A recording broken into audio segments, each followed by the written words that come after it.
Hi, welcome to Infinite Leaders Live. My name's Lewis Keynes and our why is simple. We want to be better educators and be better humans. We want to support and encourage infinite learning for everyone, regardless of their rank or role, to be willing to listen and learn. I'm joined as ever by my pal, Alan. Thanks, Lewis, and really looking forward to diving deeper into understanding how leaders with an infinite mindset translate this across to their teams. We want to focus on the things you don't get taught at university or on any courses, real life lessons from real life people with real life experience. And we're learning as well. We're recording live as well. And as we go through, I'm sure there'll be a few mistakes. But we'd love your feedback. Anything that you feel we can do better, please let us know. Anything that you feel we do well, equally, we'd love to hear about that. You can find us on YouTube, you can find us on Instagram, and you can find us individually, Alan and I, on Twitter as well. Please remember to visit theinfinitelearners.com as well, where you can find everything that we start to try and pull together from our show and from the different webinars and articles that we've been doing. Today, we're going to introduce our guest, somebody that I met, one of the first people I met outside of the school that I worked in when I joined the UWCSEA region 7 years ago. Alan. Yeah, get your pens and papers ready. There's going to be some absolute gems of wisdom today. Nick Dunn is an educator with 25 years experience working in the private sector and international schools in the UK and across Southeast Asia. He's currently the Director of Activities and Community Operations at UWCSEA East Campus in Singapore. And in his younger days, Nick trained as a gymnast and was lucky enough to represent Great Britain and Ireland at many senior international competitions and the Commonwealth Games. So welcome, Nick, and give us a little bit about your journey to UWC, please. Yeah, sure, guys. Thanks very much for inviting me on. It's great to see you guys, and I've been following all of your podcasts so far, so really nice to be invited. I suppose probably I'll give you the short version. I've done quite a lot in my life and career up to my old age of 47, so I'll probably start with, obviously I'm from Northern Ireland to begin with. Sport has really kind of been part of my life, I suppose, since I was 7 years old. I started gymnastics at that point, and I suppose there is luck in all of these things, and I was extremely lucky to have the National Centre for Men's Gymnastics was in my hometown. So during that time, I just, continued with the sport, and actually was on a high performance pathway by about 10 years old. I would kind of question that maybe now in terms of age and the development pathways, but it is an early specialization. So during that period, I was sort of training probably over 20 hours a week. And by 12, 13 years old, I was third in GB and on that kind of elite pathway. During those teenage years, like all of us, it became, a little bit difficult. My 15, 16, just like everybody, the challenges you have, education, friendships, and so on. But I still stuck at it. Dug deep and continued my training, and was offered a scholarship to study sports science at Loughborough University and also to continue my training. So when I moved to Loughborough, ironically, they didn't have a full-time gymnastics facility, which they do actually now. I resumed my training at Nottingham. So in Nottingham, they had a high performance centre there. And that was when my sort of senior international career really started off. I was coached under a Russian coach and a coach called Barry Winch, who still is a coach there now. And I sort of really stepped up that training during that period of time, while also trying to cover my university. The course I was at, this was during the very early 90s, to show how old I am.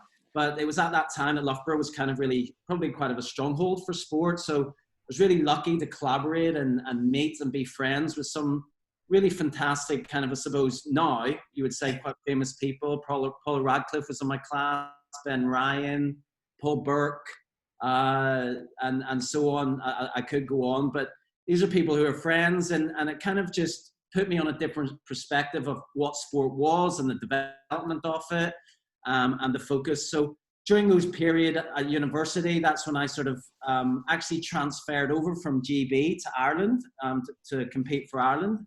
And got my first senior cap at the World Student Games. Following that and a number of other Grand Prix, I had a discussion actually with a real mentor of mine at Loughborough. His name was David Kerwin, and he was like a top head biomechanics professor in the UK, and still is actually. He writes about 20 papers a year on biomechanics throughout individual sport. And I basically was discussing with him about where my plans were. And this was during 1993. And Commonwealth Games were coming up in 94, European Championships and so on. And I came into the decision, and the pathway that I was leading and being able to study and really train and compete at the same time it wasn't easy. So we discussed it, and I decided to defer a year. So I took a year out, trained full time in Nottingham, competed at the Commonwealth Games, competed at the European Championships, and so on. And then following that, I went back, finished off my final year at Loughborough, and at the same time still training, because that was now 1995, was wondering what am I going to do at the end of Loughborough. So decided that I wanted to continue training, but also in education. So I signed up for a postgraduate at Cambridge. During that time at Cambridge, in the interview process, it was decided that because World Championships were in October, I wasn't going to be able to spend enough time at the college for study. So I had to defer another year.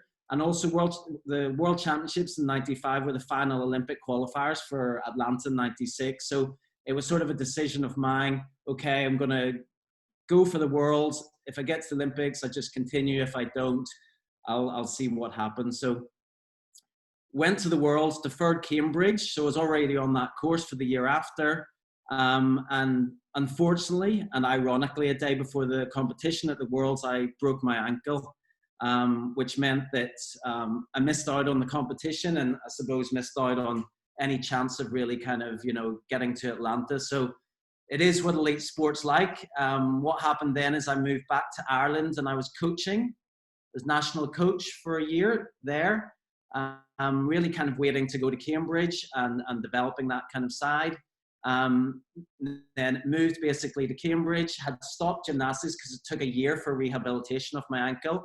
And I sort of decided that I don't think I could have waited around for another 4-year cycle because I was still amateur. It was at the time when we didn't have lottery funding, so I was sponsored a little bit, but not enough for me to get through another 4 years of training and trying to get through. So did one more competition at Cambridge, and that was the Oxbridge, which is the Cambridge Blues event, Cambridge versus Oxford, and that was my final competition. And then moved into education, really. I moved to London. I worked in a very prestigious private school there for 5 years. But during that period of time, I was not really focused on teaching. I was kind of at the point of passionate about elite, passionate about high performance. So I was nearly coaching in a private school, the traditional way that kind of boarding and private schools were, where everybody would play that sport, everybody would compete, everybody was representing in that school. So that's what I did. I also developed gymnastics in the school. We were the national UK champions for 3 years in a row. Now, my philosophy has changed a lot actually since that point, but it is what it is, and it was a fantastic school, and I wouldn't look back, and it still is. Actually, Prince William actually has his kids at that school in London right now. Shrewsbury International School, then I moved to Bangkok. We wanted to travel, myself and my girlfriend at the time. So Shrewsbury International School was just opening up. So we decided to go there, and it was a pure startup. So it was a very, very exciting period of time, starting a school fresh with only 300 students, and staying at that school initially as a head of PE, moving as a director of sport, and then as a member of SMT, following a number of years at the school. So that was a really interesting experience, developing programs from scratch all the way through to the school after 12 years being of a cohort of about 1,900 students. So then moved to UWCSEA East, had a fantastic opportunity there to come across here to be a chair of activities. My values have changed quite a lot. I think a lot of that's been due to UWCSEA East and its mission and core values that it places on lifelong learning. And that's where I've been ever since. And now I'm starting to move in my new role, moving a little bit more away from sport, but still under the activities model, where I'm really trying to focus on creating those passions for students, development, and really what 21st century learning really looks like. So maybe that was a little bit longer, but there's a lot to get through there, guys. But that's where we're at right now, and I'm now finishing my 5th year at UWC. Tell us, Nick, tell us how those values have changed from those days of looking at sport from elite lenses, and then to now being at UWC East and seeing that so differently. Tell us about that journey and why it's so different now. So, well, I mean, as I said, to start with, I think basically, as I said, from a high performance kind of background, that idea was always my passion, to be the best that I can be. But ultimately, I was very focused, committed, determined, and, always about trying to push that boundary. So that's what I was used to. I was used to coaching. Initially, I was a coach. I was a national coach in Ireland for a period of time. So when I kind of moved into education, when I was doing that at Cambridge, what I found interesting about that throughout the core studies elements, and also learning about the other different sports as a teacher, was looking at what I could do and the passions that I have. But deep in the back of my mind, there was still this elite pathway, and I still felt that I'd still more to give. So moving to a private school system in the UK, it was very much based on the way private schools were at that time. You're marketed on your sport. Your win and losses are very important. And that was kind of a driving force, and that was something that you're trying to build and you're trying to, make better. And even when I moved to Shrewsbury, because it was a startup, I tried to build that program relatively quickly because I kind of knew how to do that. And I had experience of doing that, and I knew how to make success happen very quickly, but with small numbers of students. I'm not looking at really the bigger picture. So I think over time, as I started to look at things and read more around it, and I think reading was a key thing with me, and building on relative age effect, looking at reading from Dave Collins. I'm not sure if you're aware of him, and what talent ID is like, and about what that should look like within school environments, and actually just looking at what is it that really matters. Throughout all of the studies, we know for a fact that when students leave high school, a tiny percentage of these students are actually going to go on and compete in these traditional sports. But ultimately, the majority of people, when we talk about sports and physical activity when they're older, it's about fitness, right? It's about fitness. It's about, yoga base. It's about lifelong learning within those kind of areas. And yes, ultimately, a byproduct of that is competitive sport. So that's how my values changed and so on. And at UWC, our values of collaboration, resilience, critical thinking, I suppose these IB learner profiles are just really resonate with how we can build a student and make them be a successful, all-rounded individual. And I think that's how my change process happened within my head. But the byproduct of it is UWC East is still a very competitive school. CSAC, which is our Asian conference, our under-19 Asian conference. We're still pretty much top 3 in all of those sports, but that's not what our focus is. Our focus is about building foundation, it's about building a development platforms, non-competitive in the junior school, minimal competition in the middle school, and then only in the high school we create this kind of environment where there is competition, but we try very much to not make cuts in the program. So I suppose that's where I'm coming from in terms of how my thoughts. Before, we probably would have had lots of cuts in the UK for the A teams, in Shrewsbury even a little bit, and now my philosophy have changed in that view for sport.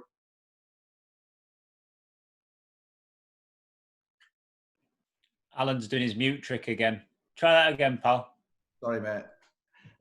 Yeah, Johnny, it resonates really, really strongly with what we tried out at BSM about cutting. And we have a debate about what's the difference between coaching and teaching quite a lot. Could you just maybe just put some meat on those bones? What you think the difference is between teaching and coaching?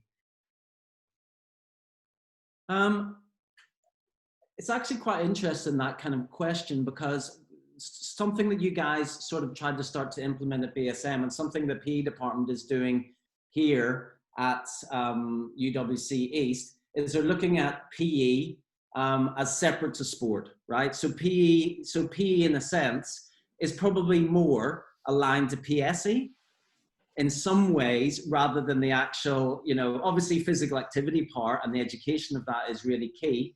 But it's more aligned to that rather than the sports side of things. So, it took me time to think about that, because I said, as I came out from that traditional background of like, well, why can't the kids do like a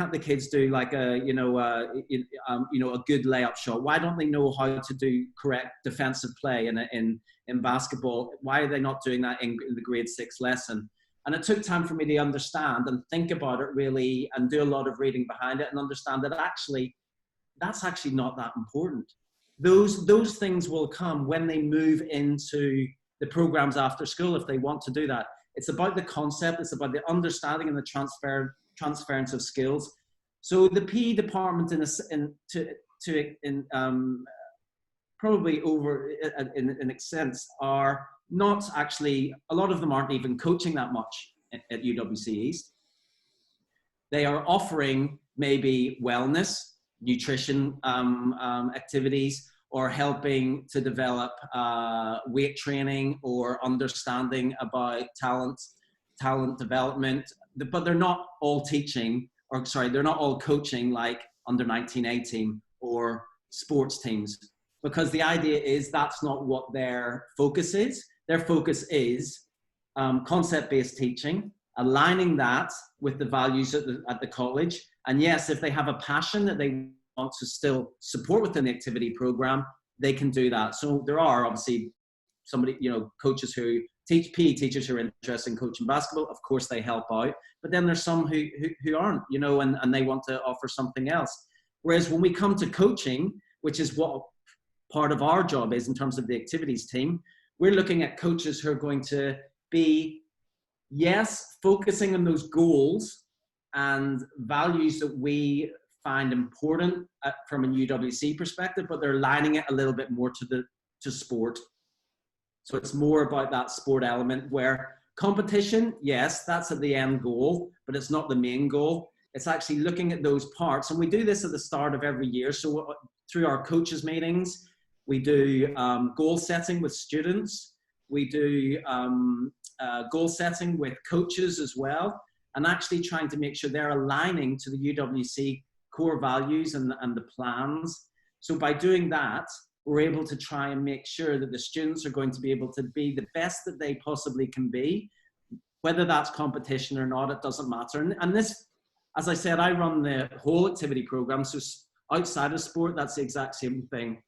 So in drama, it may be a student who just wants to get on stage for that first time, or learn a song, or it may be somebody who wants to try to get to RADA. It's more about building students to be the best that they can be, but whatever that is, dependent on looking at their achievements ranked, rather than that one-size-fits-all approach. So what's your why for what you're doing at the moment, Nick? What really gives you your passion? Is it still that brass tacks of competitive sport and trying to get in there and develop that? Is it more values based now? You've said you've been on that journey of changing what you feel is important, or do you lie somewhere in between those? Yeah, I mean, I love the golden circle, Simon Sinek, the why, the why, what, and how kind of thing. And that's something that I'm always thinking about. I'm continually thinking about, why are we doing this? What's the bigger picture thinking with this? Why, and each year, I mean, I have a very strong 6-year strategic plan. And, we discuss at length as a department about, what is the why this year? What are we looking at? Why are we trying to do this? What are we trying to achieve? For me, the why is so far from being the best CSAC team. I really don't care. I honestly don't care. I think for some high school students, some under 19 students, that is still the extrinsic motivation of why they want to compete. You know, it's their last year, they're grade 12s, it's the last year at college, they want to make that CSAC team. And that's okay. That's okay, because for some of them, that might be the last time they do compete. But I think when we're looking at the whole program and what we're trying to achieve, that's down the line for me, really down the line. For me, I want the kids to be passionate. I want them to have friends. I want them to develop. I want them to have physical literacy elements where they can transfer. I want them to develop resilience. I want them to develop, you know, we talk about resilience or grit or mental toughness, those transferable skills which are going to help them develop in later life. Fantastic if they go on and do sport at university. Absolutely brilliant. I mean, we've got 4 swimmers who have got NCAA scholarships for next year. Don't get me wrong. I love competition. I enjoy that. I like to see the kids doing the best that they can, but it's not my own individual goal. It's a byproduct. So, you know, and sometimes that's quite difficult being a director of activities, or like you guys, a director of sport. People are always like, well, why are you not really angry? You know, we didn't win, or what, you know, this kind of thing. And you know, as we know, failure is just as important as winning, right? You know, basically that's a speed bump in the way. That's a learning journey for the students. And it's trying to make that education right for the coaches, and building that understanding of those values, especially with our external coaches, is really, really important. And that takes up a lot of time because it's about culture. Alan? Yeah, cheers. I'm really interested to explore about the concept-based learning you're doing at UWC and the transferable skills. How is that embedded into the curriculum to get the students to your why? That would be the interesting one for me. So, I mean, probably best if you talk to the PE department, because I don't work in the PE department, but I know, I know a little bit. It's taken them 4 years to develop the concepts. Yeah. UWC has been doing academic articulation for the last 15 years, building their own curriculum. So they've got a separate curriculum which is set aside, which is built around concepts. So this is embedded in all areas of school life. So PE have been doing the same thing. So they focus the concepts on kind of 3 different areas. There's physical skills, there's strategies, concepts, there's personal and social well-being. And there's one other extra one, which I can't remember off the top of my head. But those areas are what we would call the concept-based, or the standards. And then through the course of the units, they would focus on specific areas of those over the course of the year. So it might be similar a little bit to what BSM are doing, where they're focusing on the concepts, and then the idea of that the students can work towards achieving those concept-based attitudes and focus approaches to learning throughout the course of the year. So the why for them is that understanding, rather than actually looking at the achievement of a skill or something like that. So as I said, in terms of activities, in terms of sports after school, we aren't down that way yet. We haven't articulated a curriculum as such in our activities program. However, it's something that is quite a focus for me for next year, of actually looking at, you know, how do we monitor and how can we see learning in activities? How do we monitor learning? How do we know the students are engaged? UWC East, we have 640 activities on campus. We have 135 competitive sports teams. It's a massive program. But just having a number doesn't mean anything. You know, how do we know that the students are having any learning in there? Or, you know, is that feedback happening? Are the students committed? Are they actually creating learning within it? And it's a key thing that I'm focusing on next year. And we're going to be looking at things where we're going to focus on ATLs, which is approaches to learning, and focusing on those sorts of areas with students within the activity programs, and also looking at doing having portfolios and linking that, and letters home. So creating a sense that the activities programs are not assessed. Assessment is the wrong word, but we're actually able to look for the learning, and they're actually seeing that engagement. Because rather than, okay, I'm going to chess for every day for a year, well, what have you actually done? Well, I'm not really sure. So that's how we're looking at that side. And the long-term goal for that to be concept-based as well, and that to come back to those same principles that you have across school. I think that's a really good discussion, because I think there is that question, you know, do we need to for activities? Yeah. You know, are those key values that we're talking about, you know, critical thinking, collaboration, resilience, commitment to care, maybe they're just skills that are happening in the program, right? Yeah, are you just providing an opportunity for people to actually put those into practice and transfer them, which is what they're developing within your curriculum? I can certainly see that side of it. Just to jump back to what you mentioned earlier, you've talked a lot about values and concepts. As a leader and as somebody who's going into real senior leadership post at UWC into next year, what are the core values that you stand by on a day-to-day basis and that you feel are really important? I think as a leader, for me, the number one thing for me is integrity. Having those moral principles and living by them, and I suppose connected with integrity is empathy.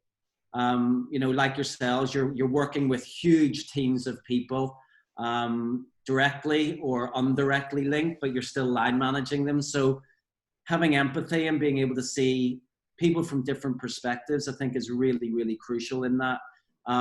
Working internationally as well, you know, there's cultural diversity, and actually understanding each individual from their side and understanding their culture and development. And it's a key thing I've been working on this year. It's really important, I think, as a leader.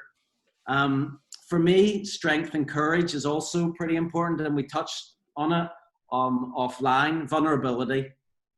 So, you know, you're showing vulnerability. You know, as you said, we don't know everything, and there's lots to learn from everybody.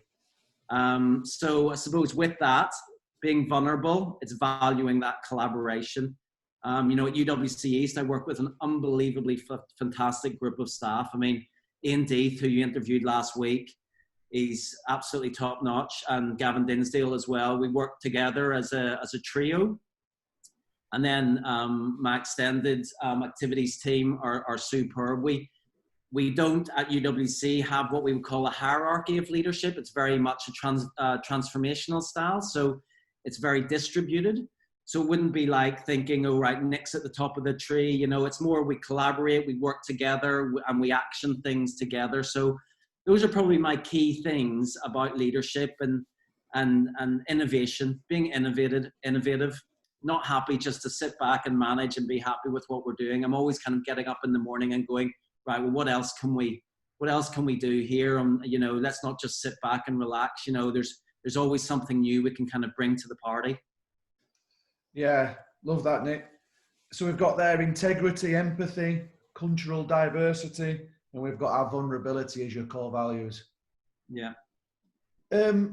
Just thinking back then in your career, what's the best bit of leadership advice you've been given then that's helped you to develop those core values or role model those core values for you? I think probably my current, it's quite interesting because I've had many different leaders, I suppose, over the years. I've had elite coaches while I was younger who kind of taught me all about, and things that I still live by today on a daily basis. They've taught me about, you know, really hard work pays off, you know, that sort of, you know, resilience, that kind of grit. Because, you know, we all know, we've probably all seen it, you know, as teachers and as coaches and as directors of sport. You know, you've seen many talented students or athletes who fall by the wayside because they just don't have that resilience and grit. But you see many students who maybe are not at the top, but they really want it. So, you know, that's probably what some coaches taught me. But I suppose my current line manager, who's my head of campus, I would say he's been kind of quite inspirational for me. And his things that he talks about with me, which I find resonate, are all about prioritizing. You know, the advice of sort of be strategic, look at the things that actually do need action and what things you can actually let go of. We're extremely busy people. Our inboxes are, you know, overflowing on a day-to-day basis, and being able to actually look at those. Yeah, these are the things we want to focus on. Those things, yep, they're there. I can put them aside, or I can delegate and let somebody else dealing with that. So those are sort of key things. And then one other bit, and I read this quite some time ago about leadership, and it resonated as well. And it's sort of, be the best that you can be with what you have. I mean, ultimately, that's what we're always trying to do. You know, whether that's the kind of students that you have, or the organization that you're working in, or the facilities that you have, or the environment or the country you're in, but just as a leader, trying to be the best that you can with what you have around you. Yeah. Cool. And with those things that you've got around you at the minute, maybe there's some vulnerability to this question, and maybe some humility. What are you working hard at improving at yourself at the moment? What's really at the top of your priority list? So for me, I think, you know, in our leadership positions, I think something which is a continual for me is about conflict resolution. You know, we're working a lot with kind of many different types of people, parents, community, coaches, students, and with that brings along at times conflicts, you know. And I don't know if any of you guys have ever done, or if there's anybody listening who's ever done the high five strength kind of. It's a strength test to see where your strengths are. It's very interesting, you know. It's kind of like, you know, I'm sure we've all done the Myers-Briggs personality test and so on, but the high five one's is an interesting one for strengths.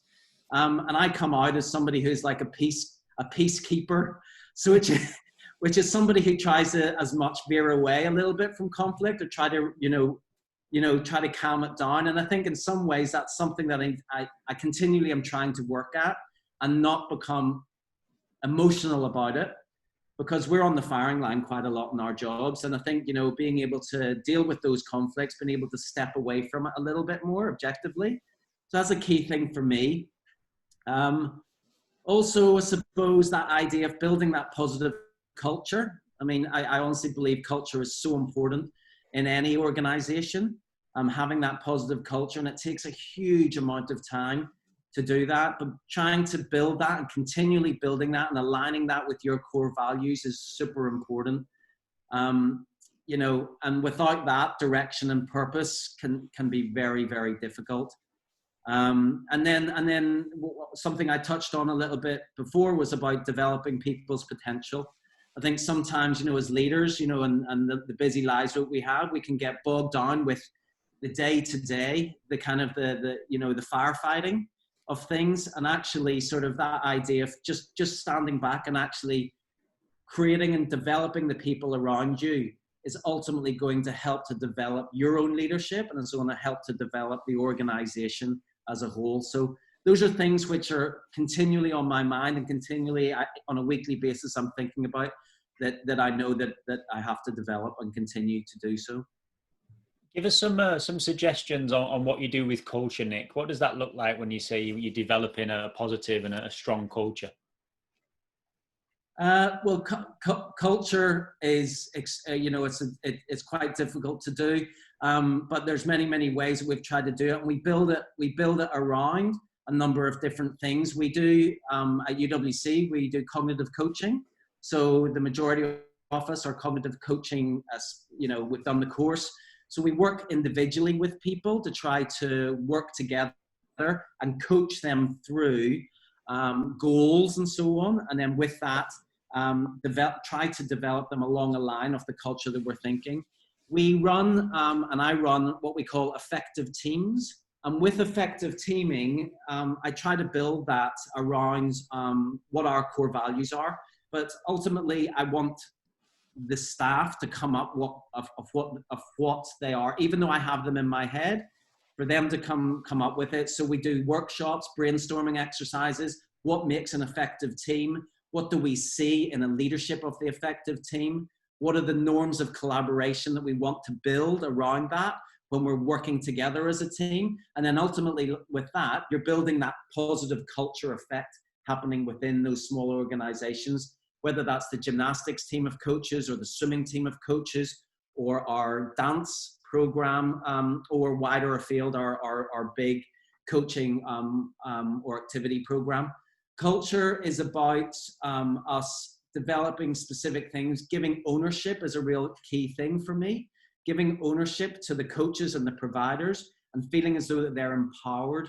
So they're empowered in the process. So it's not a directional style like you're going to coach this way. These are the expectations. These are the goals. It has to be a shared understanding and shared ownership towards that goal, because ultimately then they feel a part of it.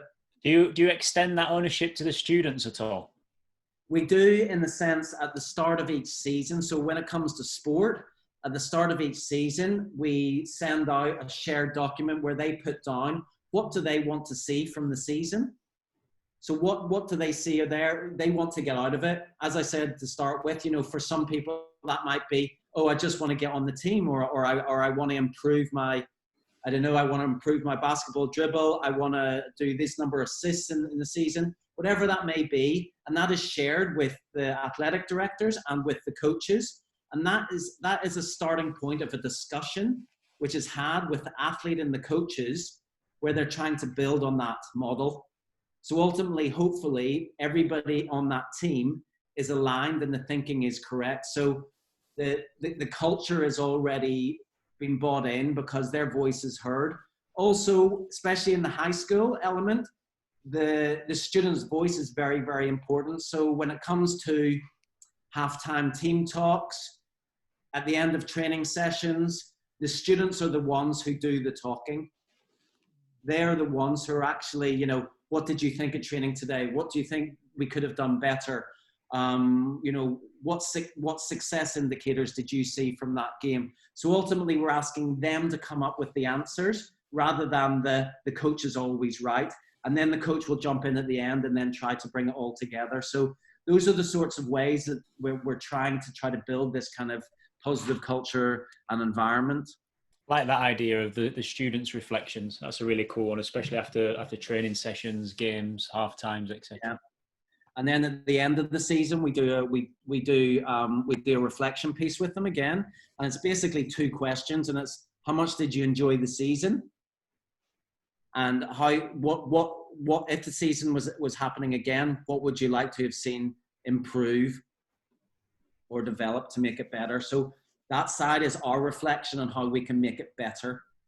So so it's like that point of like never being stale, never being just managing a program, always trying to be dynamic, always trying to think of new things to make it better for student learning, because that's what we're all about. That's why we're here, right? Yeah. Exactly right. You're talking to the right people. You're preaching to the converted there of being better. That's everything that we're trying to work towards. Go on, Alan. Yeah, lots of ideas there are very similar to what I've been reading recently in John O'Sullivan's book, Every Moment Matters. It talks very much about student reflection in there. I just want to wind it down a little bit now, Nick, and we'll go towards our quick-fire questions at the end. If you could just look at your non-negotiables, Nick, what are your 3 main non-negotiables as a leader? And you've talked so much about building culture there. What are the things that you don't want to see? What are things that you continually expect? Well, I think I sort of like built a little bit as a leader. So a non-negotiable as a leader for me is number 1 is that integrity piece. Like basically that, to that kind of links with culture, doesn't it? Because if you don't have the integrity, if you don't have those moral principles, you just do not have that buy-in at all. The belief will not be there with your whole entire organization or community. And I think about probably a non-negotiable for me, I suppose, would be purpose. There has to be a purpose. There's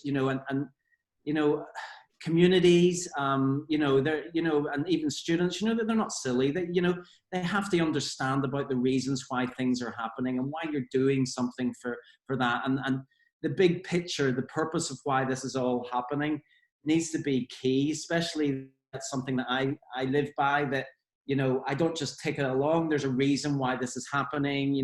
There's a purpose to it all. And there's a purpose to this part of the jigsaw with the bigger college-wide goals as well. And then I suppose for me, I would say, finally, collaboration. Now, I probably wouldn't have said that at Shrewsbury, because at Shrewsbury, I was a one-man band. I don't know. I was director of sport activities there, but it was just me. And then, yeah, so there's the PE department and so on, but I was a kind of a lone ranger. And it was very much me, and I had an admin team, but it was very much by myself. And since I came to UWC, and the elements of collaboration is just, I mean, it's just unbelievable. The success that you can have and the learning and what you can build on is just amazing. Even this morning, I was on a 3-hour call with Gavin and Ian, and we're just sitting, just bouncing ideas off each other and trying to work together. It sounds like what you guys were like at BSM. You know, it's basically when you work together in a really close-knit group where your values align and you can work together. There's so much good that you can do, and there's so much progress that you can make. So for me, those are my 3 top tips. No, great values. Brilliant. Thank you. What book are you reading at the moment? Book. So I read lots of different ones, different books. The book that I'm actually reading at the moment is a book called Dear Life, actually, and it's actually about, it's actually written, I can't remember the lady's name now, but she's a doctor, and she's a doctor which focuses on palliative care. So it's about palliative care and, you know, helping people at the end of their life. And it's just a super, super beautifully written, deeply thoughtful book, just about life and about experience and about what it means to be alive. So that kind of, it's a really kind of, I don't know, it's just kind of one of those summer readings. My wife actually gave it me. My wife is like head of English literature IB, so we've got lots of books at home. But yeah, I'm reading that at the moment. But a book, if we're talking about leadership, which I've just finished actually just prior to that, is a book called The Art of Possibility.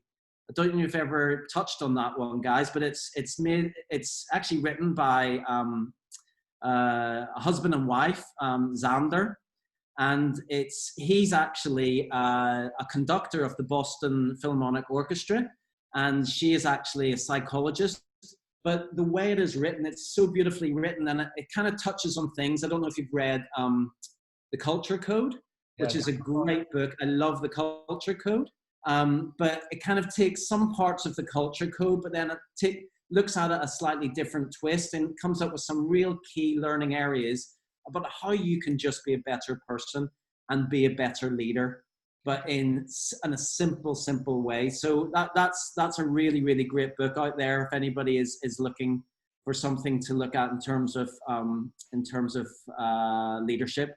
And I'm just about to start to read. It's part of our leadership team reading over the holidays, and we've got a workshop in August, and it's basically how to be an anti-racist, and that's from Ibram X. Kendall, and it's looking how we can build a society about this, which is obviously really key right now with lots of things that are going on.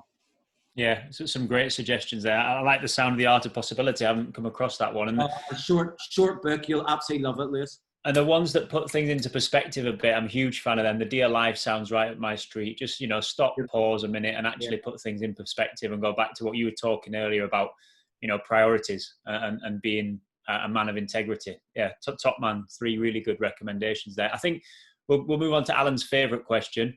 3 leaders, past or present, that you'd take out for a beer or a bite to eat. I listened to you doing this with Ian last week as well. It is a hard one, this one, actually, because it's depending, you know, if they were together or if it's individual and so on. So it's a tough one. Okay, something might sound a little bit political, but something for me, obviously I'm from Northern Ireland. I grew up in I'm a 70s child, but grew up in Belfast in the 80s. Very, I suppose, quite tough time, you know, during the conflict and so on. And there was the Secretary of State in the early 90s was somebody called Mo Molan. Yeah. Might be, you know, I'm not sure if you remember her, but yeah. Mo Molan was the Secretary of State at that time. And basically, she got our 2 political sides to come together who were in conflict for over 200 years. And she put the party's interest before her own, and she actually set up what we call the Good Friday Agreement, and actually, you know, basically stopped the fighting in Northern Ireland. So Mo Mullen to me was an unbelievable kind of person who in actual fact maybe didn't get the achievement and celebration that she deserved, but superb woman, and unfortunately died of cancer not that long after the Good Friday Agreement was happened. But she went into a place where there was ethnic hatred and actually closed the deal in 1997, which really changed the face of Northern Ireland. So that's a personal one for me. Yeah, I tell you what, that's a belter. I went to Belfast for the first time this last Christmas, and saw a lot of these areas up close, you know, the different religious areas and the different troubles between them. And I was amazed that was, you know, you're talking 20, 30 years ago, not 200 years ago. Exactly. Well, this is it.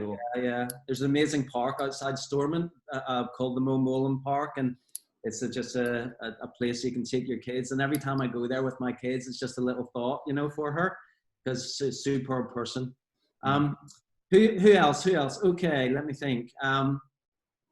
Another one, Lee Kuan Yew, who's basically the first prime minister ever of Singapore. He was the person really who had the vision and put policies, I suppose, in place to develop this fantastic country and where it is today, and a GDP per capita greater than the US. But even more important, the cultural diversity which he respected and came together within Singapore is something which many countries could learn from. So I think he would be a really interesting person just to discuss about how he came up with the ideas, how he came up with that vision, and really, I suppose, that purpose, you know, which we talked about, you know, that and how that happened. And then I suppose the last one for me, coming from a sports background, it would be somebody, I suppose, who has been a great leader. I mean, Joe Schmidt, probably for me. Ireland didn't do so well in the World Cup last year, but actually previous to that, made Ireland what they were the year before. You know, they were, you know, pretty much, you know, top 3 in the world in rugby, and just sitting down with him and just finding out that cultural shift and that change which he produced in Irish rugby, which has had a very strong tradition of rugby, but it's always been really kind of the underdogs, and creating this kind of element where actually we're one of the world leaders. So I think he would be a really interesting kind of person to chat to as well. So those are my 3 interesting leaders. A very eclectic mix. Top man, Dunny. Thank you very much, pal. It's been a pleasure to chat to you as ever. Always very insightful and thought-provoking. So thanks very much for your time. Brilliant. Thanks, guys. It's been awesome. Guys, please remember to search Infinite Leaders Live on YouTube and IGTV. And we're also pleased to announce that we're now on all podcast platforms, including Apple Podcasts and Spotify. So please share far and wide with anybody that you think will find our episodes interesting. And please remember to visit theinfinitelearners.com, where you'll find everything you need in one place in terms of our Infinite Leaders Live shows, webinars, articles, weekly journal notes, and anything and everything else that we feel might help you in being better educators and being better humans. Cheers, guys. I'll see you next time. Yeah, guys. Thank you.